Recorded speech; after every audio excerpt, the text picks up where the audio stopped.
Hello everyone. Today I would like to show you all how to use music sticker on Instagram DM. Let's have a look. First, open Instagram on your smartphone.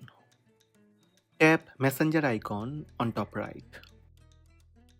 Then open the chat conversation to send music using music sticker. Tap sticker icon from bottom right. Here you will see a new option, music. Tap music to send music as sticker. You can now choose a song from the For You or Browse tab.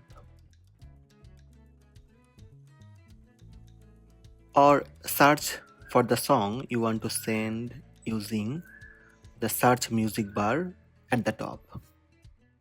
The other person, or you can tap on the sticker to play the song at any time. You can even react to it by double tapping or long pressing on the song sticker. So these are the steps to send music sticker on Instagram DMs. Hope this video helped you. Please subscribe my channel by tap subscribe button. Also tap the bell icon to receive notifications about all new videos.